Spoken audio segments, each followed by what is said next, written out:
వైజాగ్ లో జోరుగా సాగుతున్న నకిలీ కరెన్సీ నోట్ల చలామణికి పోలీసులు చెక్ పట్టారు. ఇప్పటి వరకు గంజాయి, డ్రగ్స్ అక్రమ రవాణాకు పాల్పడ్డ ముఠాలు ఇప్పుడు ఏకంగా బ్లాక్ కరెన్సీని కూడా అక్రమంగా రవాణా చేయడం సంచలనంగా మారింది. ఎన్నికలు దగ్గర పడుతున్న నేపథ్యంలో పోలీసులు పటిష్టమైన నిఘా పెంచారు. అంతేకాదు, బుధవారం నాడు వైజాగ్ కు సీఎం జగన్ వస్తుండటంతో సెక్యూరిటీ మరింత టైట్ చేశారు. ఈ క్రమంలోనే పక్కా ప్లాన్ తో పట్టుకున్న ఈ బ్లాక్ కరెన్సీ ఎక్కడి నుంచి వచ్చిందనే దానిపై దర్యాప్తు చేస్తున్నారు. ఇంకా ఈ తరహా గ్యాంగ్స్ ఎన్ని ఉన్నాయనే దానిపై కాకీలు ఫుల్ ఫోకస్ పెట్టారు. పూర్తి దర్యాప్తు తర్వాత బ్లాక్ మనీ గ్యాంగ్స్ గుట్టు బయట పెడతా అంటున్నారు విశాఖ పోలీసులు.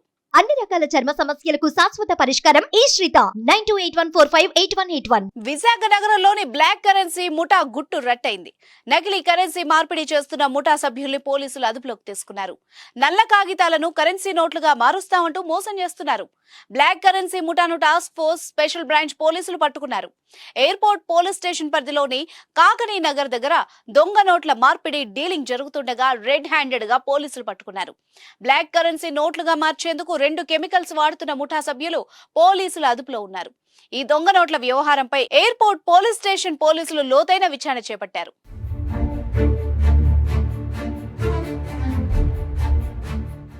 ప్రస్తుతం దేశంలో 31.91 లక్షల కోట్ల విలువైన కరెన్సీ నోట్లు చెలామణిలో ఉన్నాయని కేంద్ర ఆర్థిక మంత్రి నిర్మలా సీతారామన్ ఓ సందర్భంలో చెప్పారు.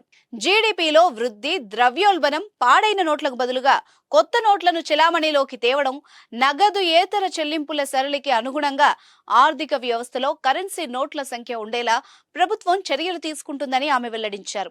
అందులో భాగంగానే నల్లధనాన్ని అరికట్టేందుకు పరిమిత నగదు వ్యవస్థతో పాటు డిజిటల్ ఎకానమీని ప్రోత్సహించడం ఆర్బీఐ కేంద్ర ప్రభుత్వ బాధ్యత అని వివరించారు.